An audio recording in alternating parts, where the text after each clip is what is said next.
हाँ जी, सत श्री अकाल जी सारिਆਂ ਨੂੰ। पंजाब मीडिया ਤੁਹਾਡਾ ਬਹੁਤ-ਬਹੁਤ ਸਵਾਗਤ ਕਰਦੇ ਹਾਂ ਤੇ ਅੱਜ ਗੱਲ ਕਰਾਂਗੇ ਇੱਕ ਖਾਸ ਮੁੱਦੇ ਬਾਰੇ ਤੇ ਖਾਸ ਮੁੱਦਾ ਇਹ ਹੈ ਕਿ ਮੈਰਿਜ ਦੀ ਲਾਈਫ ਅੱਜ ਕੱਲ ਘਟ ਕਿਉਂ ਰਹੀ ਹੈ ਤੇ ਸਾਨੂੰ ਕਿਵੇਂ ਦਾ ਪਰਫੈਕਟ ਪਾਰਟਨਰ ਲੱਭਣਾ ਚਾਹੀਦਾ ਹੈ ਤੇ ਕਿਵੇਂ ਲੱਭਣਾ ਚਾਹੀਦਾ ਹੈ। ਸੋ ਇਸ ਮੁੱਦੇ ਬਾਰੇ ਗੱਲ ਕਰਾਂਗੇ ਜੋ ਕਿ ਅੱਜ ਦੇ ਸਮੇਂ ਲਈ ਬਹੁਤ ਜ਼ਰੂਰੀ ਹੈ, ਜਿਹਦੇ ਨਾਲ ਤੁਹਾਡੀ ਆਉਣ ਵਾਲੀ ਲਾਈਫ ਹੋਰ ਵੀ ਸੁਖਾਲੀ ਹੋ ਜਾਵੇ। ਸੋ ਇਸ ਤਰ੍ਹਾਂ ਦੇ ਹੋਰ ਵੀ ਬਹੁਤ ਸਾਰੇ ਵਿਸ਼ੇ ਨੇ ਜਿਨ੍ਹਾਂ ਨੂੰ ਅੱਜ ਆਪਾਂ ਇਸ ਵੀਡੀਓ ਵਿੱਚ ਕਵਰ ਕਰਾਂਗੇ। ਸੋ ਬਹੁਤ ਕੁਝ ਨਵਾਂ ਸਿੱਖਣ ਨੂੰ ਮਿਲ ਸਕਦਾ ਹੈ। ਸੋ ਇਹ ਵੀਡੀਓ ਵਿੱਚ ਜੋ ਵੀ ਆਪਾਂ ਡਿਫਰੈਂਸ ਦੱਸਾਂਗੇ ਖਾਸ ਕਰਕੇ ਇਹ ਉਹਨਾਂ ਬੰਦਿਆਂ ਲਈ ਹੈ ਜੋ ਆਪਣੀ ਜ਼ਿੰਦਗੀ ਵਿੱਚ ਸ਼ਾਂਤੀ ਨਾਲ ਰਹਿਣਾ ਚਾਹੁੰਦੇ ਨੇ, ਬਿਜ਼ਨਸ ਨੂੰ ਲੈ ਕੇ ਜਾਂ ਐਂਟਰਪ੍ਰੈਨਰ ਬਣਨਾ ਚਾਹੁੰਦੇ ਨੇ। ਸਿਰਫ ਉਹਨਾਂ ਲਈ ਹੈ। ਸੋ ਇਹ ਸਿਰਫ ਉਹਨਾਂ ਲਈ ਹੈ ਜੋ ਆਪਣਾ ਦਿਮਾਗ ਵਿਆਹ ਤੋਂ ਬਾਅਦ ਸਿਰਫ ਕ੍ਰੀਏਟੀਵਿਟੀ ਤੇ ਲਾਉਣਾ ਚਾਹੁੰਦੇ ਨੇ। ਸੋ ਸਭ ਤੋਂ ਪਹਿਲਾਂ ਆਪਾਂ ਡਿਫਰੈਂਸ ਸਮਝਣ ਦੀ ਕੋਸ਼ਿਸ਼ ਕਰਾਂਗੇ ਔਰਤਾਂ ਤੇ ਮਰਦਾਂ ਦੇ ਦਿਮਾਗ ਦੇ ਵਿੱਚ ਕੀ ਡਿਫਰੈਂਸ ਹੈ। ਸੋ ਤੁਸੀਂ ਕਈ ਵਾਰ ਨੋਟ ਵੀ ਕੀਤਾ ਹੋਵੇਗਾ ਜਿਨ੍ਹਾਂ ਦਾ ਵਿਆਹ ਹੋਇਆ ਕਿ ਅਚਾਨਕ ਵਾਈਫ ਦੇ ਦਿਮਾਗ ਵਿੱਚ ਗੱਲਾਂ ਕਰਦੇ ਕਰਦੇ ਕੋਈ ਵਾਕਿਆ ਯਾਦ ਆ ਗਿਆ, ਬੇਸ਼ੱਕ ਉਹ 3-4 ਸਾਲ ਪੁਰਾਣਾ ਹੋਵੇਗਾ। ਉਸ ਦਾ ਤੁਸੀਂ ਹਲਕਾ ਜਿਹਾ ਰਿਐਕਸ਼ਨ ਜੇ ਦੇ ਦਿੱਤਾ ਤਾਂ ਰੌਲਾ ਸ਼ੁਰੂ, ਮਤਲਬ ਉਹਨਾਂ ਦੇ ਦਿਮਾਗ ਦੀ ਤਾਰ ਇੱਕਦਮ ਵਾਈਬ੍ਰੇਟ ਕਰੇਗੀ ਤੇ ਰੌਲਾ ਸ਼ੁਰੂ ਹੋ ਜਾਣਾ। ਤੇ ਬੰਦਾ ਫਿਰ ਸੋਚਦਾ ਯਾਰ ਮੈਂ ਇਸ ਬਾਰੇ ਕੋਈ ਗੱਲ ਨਹੀਂ ਕੀਤੀ, ਇਹ ਗੱਲ ਨੂੰ ਮੈਂ ਕਦੋਂ ਦਾ ਭੁੱਲ ਚੁੱਕਿਆ ਤੇ ਹੁਣ ਇਸ ਸਮੇਂ ਇਸ ਗੱਲ ਦਾ ਕੋਈ ਲੈਣਾ ਦੇਣਾ ਨਹੀਂ ਹੈ। ਸੋ ਇਹ ਰਿਐਲਿਟੀ 70% ਘਰਾਂ ਵਿੱਚ ਇਹੀ ਕੁਝ ਹੁੰਦਾ ਹੈ। ਸੋ ਤੁਸੀਂ ਆਪਣੀ ਮੰਮੀਆਂ ਨੂੰ ਦੇਖ ਸਕਦੇ ਹੋ ਕਿ 30 ਸਾਲ ਪੁਰਾਣਾ ਵਾਕਿਆ ਜੇਕਰ ਕਦੇ ਯਾਦ ਆ ਜਾਵੇ ਤਾਂ ਉਸ ਤੇ ਵੀ ਰੌਲਾ ਪੈ ਜਾਂਦਾ ਹੈ। ਸੋ ਤੁਸੀਂ 30 ਸਾਲ ਪਹਿਲਾਂ ਮੇਰੇ ਤੇ ਇਹ ਜ਼ੁਲਮ ਕਿਉਂ ਕੀਤਾ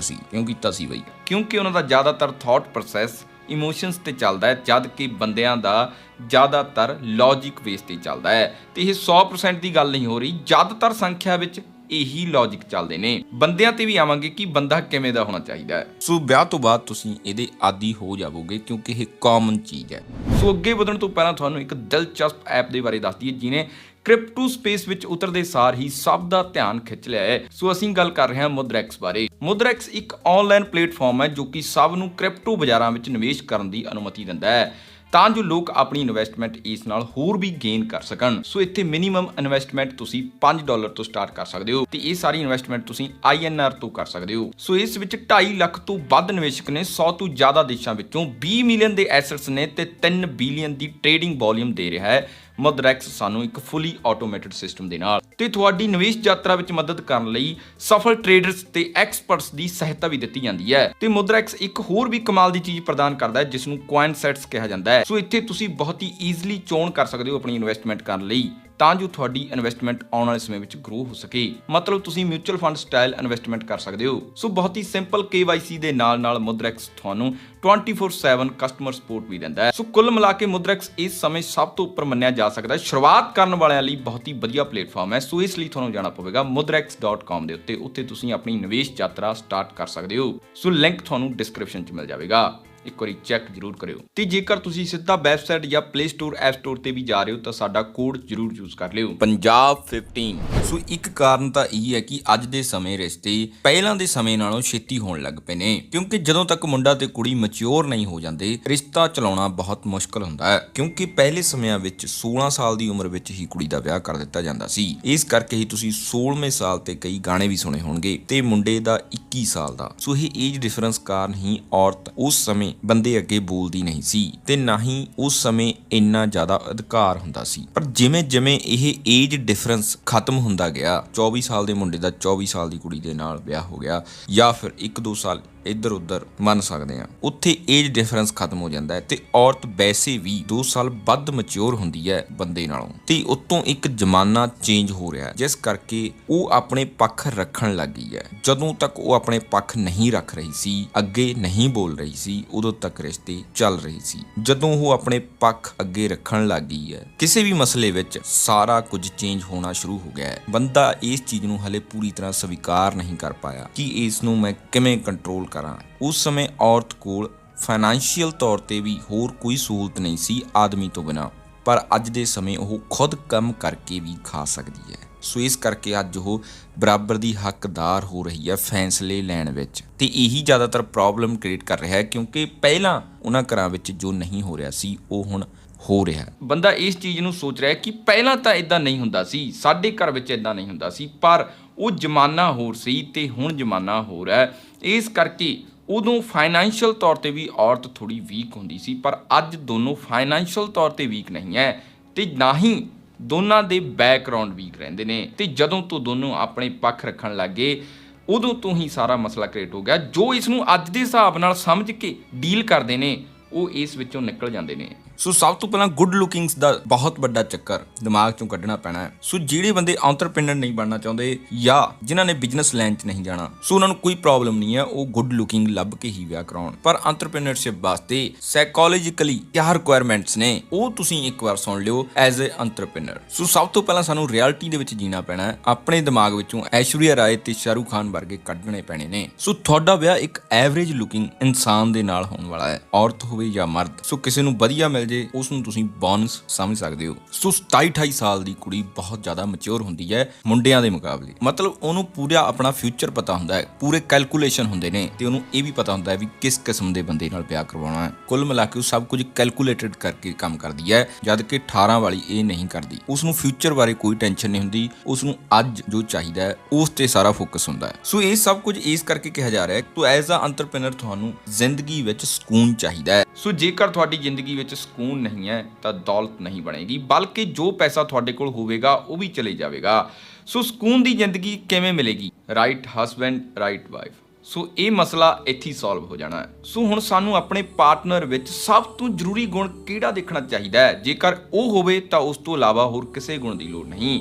ਤੇ ਇਹ ਗੁਣ ਖੂਬਸੂਰਤੀ ਤਾਂ ਨਹੀਂ ਹੈ, ਸਭ ਤੋਂ ਵੱਡਾ ਗੁਣ ਬਹੁਤ ਜ਼ਿਆਦਾ ਜ਼ਰੂਰੀ ਹੈ। ਸੋ ਔਰਤ ਦੀ ਇਮੋਸ਼ਨਲ ਸਟੇਬਿਲਿਟੀ ਸਭ ਤੋਂ ਜ਼ਿਆਦਾ ਮਾਇਨੇ ਰੱਖਦੀ ਹੈ। ਉਸ ਨੂੰ ਅਸੀਂ ਸਭ ਤੋਂ ਜ਼ਿਆਦਾ ਨੰਬਰ ਦੇਵਾਂਗੇ ਜਦੋਂ ਤੁਸੀਂ ਕਿਸੇ ਔਰਤ ਨਾਲ ਵਿਆਹ ਕਰਾਉਣਾ ਚਾਹੁੰਦੇ ਹੋ। ਉਸ ਦੀ ਇਮੋਸ਼ਨਲ ਸਟੇਬਿਲਿਟੀ ਫਾਈਂਡ ਆਊਟ ਕਰੋ। ਸੋ ਇਹ ਕਿਵੇਂ ਫਾਈਂਡ ਕਰੀਏ ਕਿ ਇਹ ਇਮੋਸ਼ਨਲੀ ਸਟੇਬਲ ਹੈ ਜਾਂ ਅਨਸਟੇਬਲ ਹੈ? ਇਹ ਕਹਿੰਦੇ ਕਿਸ ਚੀਜ਼ ਨੂੰ ਹੈ? ਜੋ ਆਪਣੇ ਇਮੋਸ਼ਨਸ ਤੇ ਕਾਬੂ ਰੱਖ ਰਿਹਾ ਹੈ, ਕਿਸੇ ਵੀ ਚੀਜ਼ ਦਾ ਬਹੁਤ ਵੱਡਾ ਰਿਐਕਸ਼ਨ ਨਹੀਂ ਦੇ ਰਿਹਾ, ਬਿਨਾਂ ਹੀ ਗੱਲ ਤੋਂ ਬਹੁਤ ਜ਼ਿਆਦਾ ਵੱਡਾ ਹੱਸਣ ਦਾ ਰਿਐਕਸ਼ਨ, ਛੋਟੀ ਜੀ ਗੱਲ ਤੇ ਰੋਣ ਦਾ ਰਿਐਕਸ਼ਨ ਤੇ ਗੱਲ ਤੇ ਰੌਲਾ ਪਾਉਣ ਦਾ ਰਿਐਕਸ਼ਨ। ਇਹ ਕਿਸੇ ਵੀ ਤਰ੍ਹਾਂ ਦਾ ਅਨਸਟੇਬਲ ਰਿਐਕਸ਼ਨ ਹੋ ਸਕਦਾ ਹੈ ਕਿਸੇ ਵੀ ਵਿਸ਼ੇ ਤੇ। ਸੋ ਅਸੀਂ ਇਹ ਨਹੀਂ ਕਹਿ ਰਹੇ ਕਿ 100% ਬੰਦਾ ਇਮੋਸ਼ਨਲੀ ਸਟੇਬਲ ਹੋਵੇਗਾ, ਪਰ ਜੇਕਰ 70% ਵੀ ਬੰਦਾ ਇਮੋਸ਼ਨਲੀ ਸਟੇਬਲ ਹੈ ਤਾਂ ਉਹ ਤੁਹਾਡੇ ਲਈ ਸਹੀ ਹੋਵੇਗਾ, ਬੇਸ਼ੱਕ ਉਹ ਔਰਤ ਹੋਵੇ ਜਾਂ ਮਰਦ। ਕੁੱਲ ਮਿਲਾ ਕੇ ਜਿਹਦੇ ਆਪਣੇ ਇਮੋਸ਼ਨਸ ਤੇ ਕਾਬੂ ਹੁੰਦੇ ਨੇ ਉਹ ਸਟੇਬਲ ਹੈ, ਜਿਸ ਦਾ ਆਪਣੇ ਇਮੋਸ਼ਨਸ ਤੇ ਕਾਬੂ ਨਹੀਂ ਹੈ ਉਹ ਅਨਸਟੇਬਲ ਹੈ। ਬੇਸ਼ੱਕ ਇਹ ਕਿਸੇ ਵੀ ਪੱਖ ਵਿੱਚ ਹੋ ਸਕਦਾ ਹੈ ਤੇ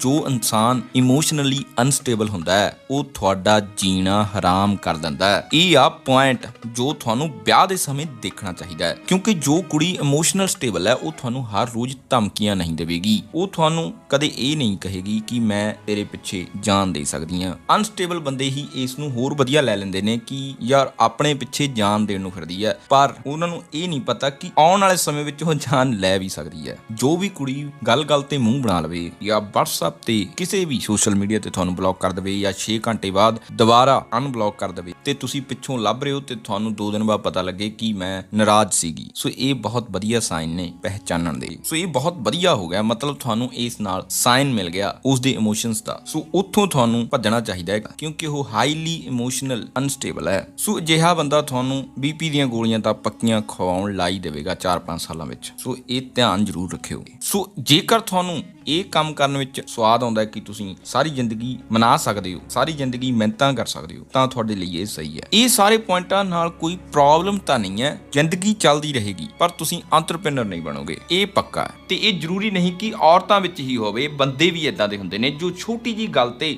ਦਰਵਾਜ਼ੇ ਤੋੜ ਦਿੰਦੇ ਨੇ, ਪਲੇਟਾਂ ਤੋੜ ਦਿੰਦੇ ਨੇ, ਬਲਕਿ ਆਪਣਾ ਫੋਨ ਵੀ ਤੋੜ ਦਿੰਦੇ ਨੇ ਤੇ ਬਾਅਦ ਵਿੱਚ ਉਸ ਨੂੰ ਲੈ ਕੇ ਫਿਰ ਪਛਤਾਉਂਦੇ ਰਹਿੰਦੇ ਨੇ 3-4 ਦਿਨ ਤੱਕ। ਤੇ ਗੁੱਸੇ ਤੋਂ ਇਲਾਵਾ ਇਦਾਂ ਦੇ ਹੋਰ ਵੀ ਪੁਆਇੰਟ ਹੋ ਸਕਦੇ ਨੇ, ਇਹ ਤੁਹਾਨੂੰ ਆਪ ਫਾਈਂਡ ਆਊਟ ਕਰਨੇ ਪੈਣੇ ਨੇ। ਬੰਦਾ ਤੁਹਾਨੂੰ ਆਪਣਾ ਲਾਇਸੈਂਸ ਖੁਦ ਦੇ ਕੇ ਜਾਵੇਗਾ ਜਦੋਂ ਤੁਸੀਂ ਉਹਦੇ ਨਾਲ ਗੱਲ ਕਰੋਗੇ ਜਾਂ ਤੁਸੀਂ ਉਸ ਨਾਲ ਚੈਟ ਵੀ ਕਰ ਰਹੇ ਹੋ। ਤੁਹਾਨੂੰ ਕੀਵਰਡ ਪਛਾਣਨੇ ਪੈਣੇ ਨੇ, ਕੀਵਰਡ ਨਾਲ ਸਭ ਕੁਝ ਤੁਹਾਨੂੰ ਪਤਾ ਲੱਗ ਜਾਵੇਗਾ। ਬੇਸ਼ੱਕ ਕੋਈ ਮੇਲ ਵੱਡੇ ਸੁਪਨੇ ਜਾਂ ਵੱਡੀਆਂ ਗੱਲਾਂ ਕਰ ਰਿਹਾ ਹੋਵੇ, ਪਰ ਅਸਲੀਅਤ ਉਹ ਬੰਦੇ ਦੀ ਗਰਾਊਂਡ ਜ਼ੀਰੋ ਤੇ ਕੁਝ ਹੋਰ ਹੋਵੇ, ਉਸ ਦੀਆਂ ਗੱਲਾਂ ਨਾਲ ਮੈਚ ਨਾ ਹੋ ਰਹੀ ਹੋਵੇ, ਤਾਂ ਤੁਹਾਨੂੰ ਸਮਝ ਲੈਣਾ ਚਾਹੀਦਾ ਹੈ ਕਿ ਬਸ ਅੱਗੇ ਜਾ ਕੇ ਫਿਊਚਰ ਕੀ ਹੋਵੇਗਾ। ਤੇ ਇਹ ਵੀ ਹੋ ਸਕਦਾ ਹੈ ਕਿ ਉਸ ਦੇ ਸਾਰੇ ਪਲਾਨਸ ਉਸ ਦੇ ਸੱਚੇ ਹੋਣ ਤੇ ਉਹ ਸਾਰੇ ਕੈਲਕੂਲੇਟਡ ਹੋਣ। ਇਹ ਤੁਹਾਨੂੰ ਚੈੱਕ ਕਰਨਾ ਪੈਣਾ ਹੈ ਕਿ ਅੱਜ ਉਸ ਦੀ ਗਰਾਊਂਡ ਰਿਐਲਿਟੀ ਬੇਸ਼ੱਕ ਕੁਝ ਹੋਰ ਹੈ, ਪਰ ਆਉਣ ਵਾਲੇ ਸਮੇਂ ਵਿੱਚ ਬਿਹਤਰ ਹੋ ਸਕਦੀ ਹੈ ਕਿਉਂਕਿ ਉਸ ਕੋਲ ਕੈਲਕੂਲੇਟਡ ਪਲਾਨਸ ਪਏ ਨੇ। ਸੋ ਇਹ ਸਾਰੀਆਂ ਚੀਜ਼ਾਂ ਤੇ ਗੱਲ ਕਰਨੀ ਜ਼ਰੂਰੀ ਬਣਦੀ ਹੈ ਕਿਉਂਕਿ ਇਹ ਬੰਦੇ ਦੀ ਇੱਕ ਲਾਈਫ ਦੀ ਨਵੀਂ ਜਰਨੀ ਸਟਾਰਟ ਹੁੰਦੀ ਹੈ। ਸੋ ਜੇਕਰ ਇਹ ਖਰਾਬ ਹੋ ਗਈ ਤਾਂ ਤੁਹਾਡੀ ਲਾਈਫ ਦਾ ਗ੍ਰਾਫ ਡਾਊਨ ਜਾਣਾ ਸ਼ੁਰੂ ਹੋ ਜਾਵੇਗਾ ਜਾਂ ਫਿਰ ਤੁਹਾਨੂੰ ਰੜਕ ਕੇ ਤੁਰਦਾ ਨਜ਼ਰ ਆਵੇਗਾ। ਜੇਕਰ ਇੱਥੇ ਤੁਸੀਂ ਬਹੁਤ ਵਧੀਆ ਫੈਸਲਾ ਲੈਂਦੇ ਹੋ ਤਾਂ ਇੱਥੋਂ ਤੁਹਾਡੀ ਲਾਈਫ ਦਾ ਗ੍ਰਾਫ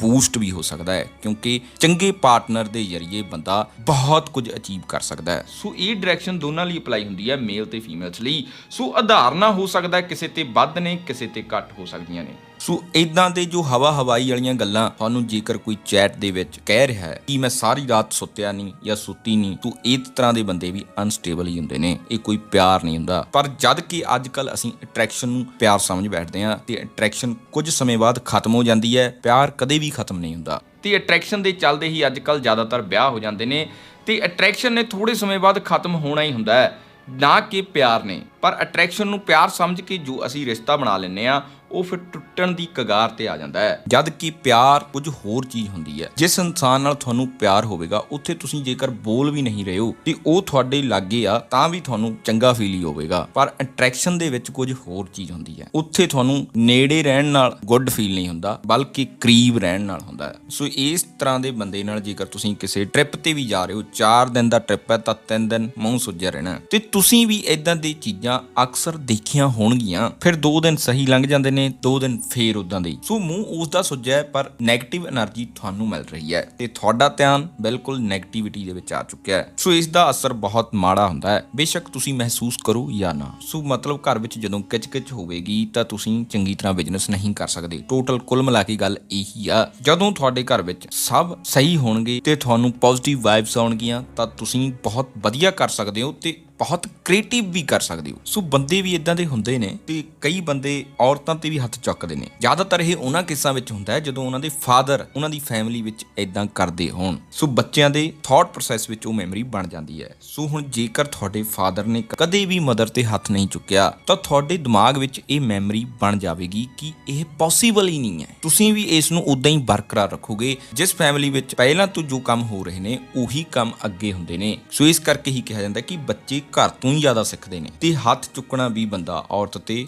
ਘਰ ਤੋਂ ਹੀ ਸਿੱਖਦਾ ਹੈ। ਜਿਸ ਘਰ ਵਿੱਚ ਇਹ ਕੰਮ ਨਹੀਂ ਹੁੰਦਾ ਉਹਨਾਂ ਦੇ ਮਾਈਂਡ ਵਿੱਚ ਇਹ ਥਾਟ ਪ੍ਰੋਸੈਸ ਹੁੰਦਾ ਕਿ ਇਹ ਪੋਸੀਬਲ ਹੀ ਨਹੀਂ ਹੈ, ਇਦਾਂ ਕਦੇ ਹੋ ਹੀ ਨਹੀਂ ਸਕਦਾ। ਸੋ ਹੁਣ ਜੇਕਰ ਕਿਸੇ ਕੁੜੀ ਨੇ ਮੁੰਡੇ ਨਾਲ ਵਿਆਹ ਕਰਵਾਉਣਾ ਤਾਂ ਉਹ ਇਹ ਚੀਜ਼ ਫਾਈਂਡ ਆਊਟ ਕਰ ਸਕਦੀ ਹੈ ਕਿ ਉਹਨਾਂ ਦੇ ਮਾਂ-ਬਾਪ ਨੇ ਜ਼ਿੰਦਗੀ ਕਿਵੇਂ ਗੁਜ਼ਾਰੀ ਹੈ। ਸੋ ਇਹ ਟ੍ਰਿਕ ਪੂਰੀ ਤਰ੍ਹਾਂ ਤਾਂ ਨਹੀਂ ਪਰ ਥੋੜੀ ਬਹੁਤ ਹੈਲਪ ਜ਼ਰੂਰ ਕਰੇਗੀ। ਸੋ ਇਹ ਤੁਸੀਂ ਉਹਨਾਂ ਨਾਲ ਗੱਲ ਕਰਦੇ ਸਮੇਂ ਕੀਵਰਡ ਰਾਹੀਂ ਪਤਾ ਕਰ ਸਕਦੇ ਹੋ ਕਿ ਤੁਹਾਡੀ ਮੰਮੀ ਦੀ ਲਾਈਫ ਕਿਵੇਂ ਨਿਕਲੀ ਆ, ਫਾਦਰ ਸਾਹਿਬ ਦਾ ਸੁਭਾਅ ਕਿਵੇਂ ਦਾ ਸੀ। ਸੁਭਾਅ ਗਰਮ ਹੋ ਸਕਦਾ ਹੈ ਪਰ ਮਾਤਾ ਦੇ ਪ੍ਰਤੀ ਕਿਵੇਂ ਦਾ ਸੁਭਾਅ ਸੀ, ਕਿਉਂਕਿ ਜੇਕਰ ਉਹਨਾਂ ਨੇ ਹੱਥ ਚੁੱਕਿਆ ਹੈ ਨਾ ਤਾਂ ਇਹ ਬੰਦਾ ਵੀ 70% ਹੱਥ ਚੁੱਕੇਗਾ ਕਿਉਂਕਿ ਉਹ ਇਹ ਚੀਜ਼ ਨੂੰ ਦੇਖਦਾ ਆ ਰਿਹਾ ਹੈ। ਪਰ ਤੁਹਾਨੂੰ ਦੱਸ ਦਈਏ ਕਿ ਬੰਦੇ ਦੀ ਅਨਸਟੇਬਿਲਿਟੀ ਪ੍ਰਾਇਮਰੀ ਫੈਕਟਰ ਨਹੀਂ ਹੁੰਦਾ, ਇਹ ਸੈਕੰਡਰੀ ਹੈ। ਬੰਦੇ ਦਾ ਪ੍ਰਾਇਮਰੀ ਫੈਕਟਰ ਸਭ ਤੋਂ ਜ਼ਰੂਰੀ ਕੀ ਹੋਣਾ ਚਾਹੀਦਾ ਹੈ, ਉਹ ਹੈ ਰਿਸਪੌਂਸਿਬਿਲਟੀ। ਸੋ ਜਦੋਂ ਵੀ ਤੁਸੀਂ ਵਿਆਹ ਕਰਾਉਣਾ ਤਾਂ ਕੋਸ਼ਿਸ਼ ਕਰੋ ਕਿ ਰਿਸਪੌਂਸਿਬਲ ਬੰਦੇ ਦੇ ਨਾਲ ਹੀ ਕਰਾਓ। ਸੋ ਬੇਸ਼ੱਕ ਰਿਸਪੌਂਸਿਬਲ ਬੰਦਾ ਅੱਜ ਟਕਾ ਨਹੀਂ ਕਮਾ ਰਿਹਾ, ਹੋ ਸਕਦਾ ਕੱਲ ਨੂੰ ਮਿਲੀਅਨਰ ਵੀ ਬਣ ਜਾਵੇ ਕਿਉਂਕਿ ਰਿਸਪੌਂਸਿਬਿਲਟੀ ਇਨਸਾਨ ਨੂੰ ਮਿਲੀਅਨਰ ਬਣਾ ਸਕਦੀ ਹੈ।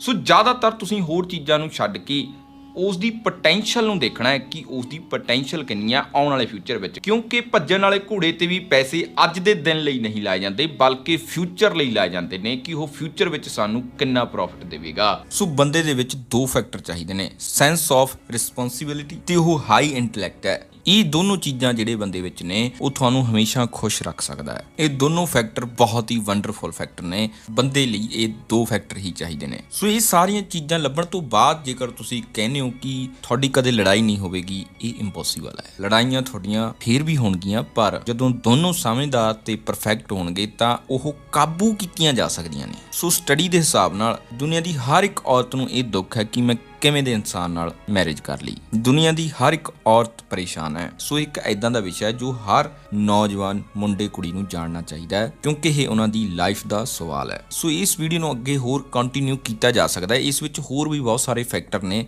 ਜਿਨ੍ਹਾਂ ਨੂੰ ਜਿੰਨਾ ਜਾਣਿਆ ਜਾਵੇ ਉਨਾ ਥੋੜਾ ਹੈ। ਜੇਕਰ ਇਹ ਵੀਡੀਓ ਦਾ ਰਿਸਪੌਂਸ ਵਧੀਆ ਰਿਹਾ ਤਾਂ ਇਸ ਨੂੰ ਅੱਗੇ ਕੰਟੀਨਿਊ ਕਰ ਸਕਦੇ ਹਾਂ। ਸੋ ਹੁਣ ਜੇਕਰ ਤੁਹਾਡੀ ਮੈਰਿਜ ਪਹਿਲਾਂ ਹੀ ਹੋ ਚੁੱਕੀ ਹੈ ਤੇ ਜੋ ਪੁਆਇੰਟ ਅਸੀਂ ਦੱਸੇ ਨੇ ਉਹ ਹੈ ਨੇ ਜਾਂ ਥੋੜੇ ਬਹੁਤ ਹੈ ਨੇ, ਉਹਨਾਂ ਨੂੰ ਤੁਸੀਂ ਵਧਾਉਣਾ ਹੈ। ਸੋ ਹੁਣ ਇਹ ਦੋਨੋਂ ਚੀਜ਼ਾਂ ਤਾਂ ਕੰਮ ਕਰਨਗੀਆਂ ਜੇਕਰ ਤੁਹਾਡੇ ਘਰ ਵਿੱਚ ਸ਼ਾਂਤੀ ਤੇ ਖੁਸ਼ਹਾਲੀ ਵਾਲਾ ਵਾਤਾਵਰਨ ਬਣਿਆ ਰਹੇਗਾ। ਸੋ ਹੁਣ ਇਹ ਸਾਰਾ ਕੁਝ ਮੈਨੇਜ ਮਿਲ ਕੇ ਫੈਮਿਲੀ ਨੂੰ ਹੀ ਕਰਨਾ ਪਵੇਗਾ ਤਾਂ ਜੋ ਸਾਰੇ ਕ੍ਰੀਏਟਿਵ ਤੇ ਹੈਪੀ ਰਹਿਣ। mudrax.com ਦੇ ਉੱਤੇ ਤੁਸੀਂ ਆਪਣੀ ਨਿਵੇਸ਼ ਯਾਤਰਾ ਸਟਾਰਟ ਕਰ ਸਕਦੇ ਹੋ। ਸੋ ਲਿੰਕ ਤੁਹਾਨੂੰ ਡਿਸਕ੍ਰਿਪਸ਼ਨ 'ਚ ਮਿਲ ਜਾਵੇਗਾ। ਸੋ ਲਾਸਟ ਵਿੱਚ ਗੱਲ ਕਰਦੇ ਹਾਂ, ਅੱਜ ਕੱਲ੍ਹ ਦੇ ਬਹੁਤੇ ਬੱਚੇ ਸ਼ਾਹੀ ਜੀਵਨ ਜਿਉਣਾ ਪਸੰਦ ਕਰਦੇ ਨੇ ਤੇ ਇਹ ਦੂਜਿਆਂ ਦੇ ਪੈਸਿਆਂ ਨੂੰ ਦਿਖਾਵੇ ਲਈ ਵਰਤਦੇ ਨੇ ਤੇ ਮਹਿੰਗੀਆਂ ਚੀਜ਼ਾਂ ਖਰੀਦਦੇ ਨੇ ਤੇ ਬਾਅਦ ਵਿੱਚ ਉਹਨਾਂ ਨੂੰ ਚੰਗੀ ਤਰ੍ਹਾਂ ਵਰਤਦੇ ਵੀ ਨਹੀਂ ਜਾਂ ਫਿਰ ਖਰਾਬ ਕਰ ਦਿੰਦੇ ਨੇ ਤੇ ਇਹ ਮਿਹਨਤ ਕਰਨਾ ਵੀ ਨਹੀਂ ਜਾਣਦੇ ਤੇ ਘਰ ਦੇ ਕੰਮ ਵੀ ਨਹੀਂ ਕਰਦੇ ਤੇ ਬਜ਼ੁਰਗਾਂ ਨੂੰ ਆਦਰ ਮਾਣ ਨਾਲ ਨਹੀਂ ਬੁਲਾਉਂਦੇ ਤੇ ਘਰਦਿਆਂ ਨੂੰ ਵਿੱਚੋਂ ਟੋਕਦੇ ਰਹਿੰਦੇ ਨੇ ਤੇ ਖਾਣਾ ਘੱਟ ਖਾਂਦੇ ਨੇ ਤੇ ਝੂਠ ਜ਼ਿਆਦਾ ਛੱਡਦੇ ਨੇ ਤੇ ਇਹ ਆਪਣੇ ਅਧਿਆਪਕਾਂ ਨੂੰ ਡਰਾਉਂਦੇ ਧਮਕਾਉਂਦੇ ਵੀ ਨੇ। ਇਹ ਵੇਰਵੇ, ਇਹ ਲਾਈਨਾਂ 400 ਸਾਲ ਪਹਿਲਾਂ ਇੱਕ ਯੂਨਾਨੀ ਲਿਖਤ ਵਿੱਚ ਦਰਜ ਨੇ। ਸੋ ਹੁਣ ਸਾਡੇ ਬਜ਼ੁਰਗ ਕਿਵੇਂ ਦੇ ਹੋਣਗੇ ਇਹ ਤੁਸੀਂ ਹਿਸਾਬ ਲਾ ਲਿਓ। ਹਰੇਕ ਦੀ ਜਵਾਨੀ ਉਦਾਂ ਦੀ ਸੀ, ਹਰੇਕ ਦਾ ਬਚਪਨ ਉਦਾਂ ਦਾ ਸੀ, ਹਰੇਕ ਦਾ ਬੁਢਾਪਾ ਵੀ ਉਦਾਂ ਦਾ ਹੀ ਹੈ। ਜਦੋਂ ਅਸੀਂ ਬਜ਼ੁਰਗ ਬਣਨਾ ਹੈ ਤਾਂ ਅਸੀਂ ਆਪ ਖੁਦ ਕਹਾਂਗੇ ਕਿ ਸਾਡੇ ਵੇਲੇ ਬਹੁਤ ਵਧੀਆ ਹੁੰਦੇ ਸੀ, ਤੁਸੀਂ ਤਾਂ ਜਮਾਂ ਹੀ ਸ਼ਰਮ ਲਾਤੀ। ਸੋ ਲਾਸਟ ਵਿੱਚ ਤੁਹਾਨੂੰ ਦੱਸਦੀ ਕਿ ਸਾਡੇ ਪੁਰਾਣੇ ਸਮੇਂ ਦੇ ਬਜ਼ੁਰਗ ਕਿਵੇਂ ਦੀ ਜ਼ਿੰਦਗੀ ਜਿਉਂਦੇ ਸੀ, ਕਿਹੜੀਆਂ ਚੀਜ਼ਾਂ ਦੀ ਵਰਤੋਂ ਕਰਦੇ ਸੀ ਜੋ ਅੱਜ ਅਸੀਂ ਸਭ ਕੁਝ ਭੁੱਲ ਚੁੱਕੇ ਹਾਂ। ਇਸ ਬਾਰੇ ਲਾਈਫ ਟਾਕਸ ਚੈਨਲ ਉੱਤੇ ਬਹੁਤ ਹੀ ਕਮਾਲ ਦੀ ਇੰਟਰਵਿਊ ਆਈ ਹੋਈ ਹੈ, ਤੁਸੀਂ ਉਸ ਨੂੰ ਚੈੱਕ ਜ਼ਰੂਰ ਕਰਿਓ ਤੇ ਆਪਣੇ ਬੱਚਿਆਂ ਨੂੰ ਵੀ ਜ਼ਰੂਰ ਦਿਖਾਇਓ ਤਾਂ ਜੋ ਤੁਹਾਨੂੰ ਪਤਾ ਲੱਗ ਸਕੇ ਕਿ ਬਜ਼ੁਰਗ ਤੇ ਪੁਰਾਣੇ ਸਮੇਂ ਦੇ ਲੋਕ ਕਿਹੜੀਆਂ ਚੀਜ਼ਾਂ ਦੀ ਵਰਤੋਂ ਕਰਕੇ ਆਪਣਾ ਜੀਵਨ ਬਤੀਤ ਕਰ ਰਹੇ ਸੀ। ਇਹ ਸਾਰੀਆਂ ਚੀਜ਼ਾਂ ਆਉਣ ਵਾਲੇ ਸਮੇਂ ਵਿੱਚ ਅਲੋਪ ਹੋ ਜਾਣਗੀਆਂ ਜੇਕਰ ਅਸੀਂ ਇਹਨਾਂ ਚੀਜ਼ਾਂ ਨੂੰ ਸਾਂਭਣ ਵਾਲਿਆਂ ਦੀ ਮਦਦ ਨਾ ਕੀਤੀ ਜਾਂ ਸਪੋਰਟ ਨਾ ਕੀਤੀ। ਸੋ ਇਹ ਲਾਈਫ ਟਾਕਸ ਤੇ ਜੋ ਵੀਡੀਓ, ਇਸ ਨੂੰ ਜ਼ਰੂਰ ਦੇਖਿਓ ਤੇ ਸ਼ੇਅਰ ਵੀ ਜ਼ਰੂਰ ਕਰਿਓ ਤਾਂ ਜੋ ਆਪਣੇ ਵਿਰਸੇ ਬਾਰੇ ਜ਼ਿਆਦਾ ਤੋਂ ਜ਼ਿਆਦਾ ਲੋਕਾਂ ਨੂੰ ਪਤਾ ਲੱਗ ਸਕੇ ਤੇ ਖਾਸ ਕਰਕੇ ਬੱਚਿਆਂ ਨੂੰ ਵੀ। ਸੋ ਇਹ ਇੰਟਰਵਿਊ ਦਾ ਲਿੰਕ ਤੁਹਾਨੂੰ ਉੱਪਰ ਆਈ ਦੇ ਬਟਨ ਤੇ ਵੀ ਮਿਲ ਜਾਵੇਗਾ ਤੇ ਨੀਚੇ ਡਿਸਕ੍ਰਿਪਸ਼ਨ 'ਚ ਵੀ ਮਿਲ ਜਾਵੇਗਾ। ਸੋ ਇਹ ਵੀਡੀਓ ਤੁਹਾਨੂੰ ਕਿਵੇਂ ਦੀ ਲੱਗੀ ਸਾਨੂੰ ਲਾਈਕ ਤੇ ਕਮੈਂਟ ਕਰਕੇ ਜ਼ਰੂਰ ਦੱਸਿਓ ਤੇ ਨਾਲ ਦੀ ਨਾਲ ਇਹ ਵੀਡੀਓ ਨੂੰ ਵੱਧ ਤੋਂ ਵੱਧ ਸ਼ੇਅਰ ਜ਼ਰੂਰ ਕਰ ਦਿਓ ਤਾਂ ਜੋ ਇਹ ਇਨਫੋਰਮੇਸ਼ਨ ਜ਼ਿਆਦਾ ਤੋਂ ਜ਼ਿਆਦਾ ਲੋਕਾਂ ਤੱਕ ਪਹੁੰਚ ਸਕੇ ਤੇ ਹਰ ਰੋਜ਼ ਮੋਟੀਵੇਸ਼ਨ ਦਾ ਡੋਜ਼ ਲੈਣ ਲਈ ਸਾਨੂੰ ਇੰਸਟਾਗ੍ਰਾਮ ਤੇ ਫੋਲੋ ਜ਼ਰੂਰ ਕਰ ਲਿਓ, ਉੱਥੇ ਹਰ ਰੋਜ਼ ਮੋਟੀਵੇਸ਼ਨ ਦਾ ਡੋਜ਼ ਮਿਲਦਾ ਹੈ। ਸੋ ਨਵੇਂ ਦੋਸਤਾਂ ਨੂੰ ਬੇਨਤੀ ਹੈ ਕਿ ਹੋ ਸਕੇ ਤਾਂ ਚੈਨਲ ਸਬਸਕ੍ਰਾਈਬ ਕਰ ਲਿਓ ਤੇ ਨਾਲ ਦੀ ਨਾਲ ਬੈਲ ਦਾ ਬਟਨ ਜ਼ਰੂਰ ਦੱਬ ਲਿਓ ਤਾਂ ਜੋ ਸਾਡੀ ਨਵੀਂ ਵੀਡੀਓ ਤੁਹਾਡੇ ਕੋਲ ਸਭ ਤੋਂ ਪਹਿਲਾਂ ਪਹੁੰਚ ਸਕੇ। ਥੈਂਕ ਯੂ, ਧੰਨਵਾਦ।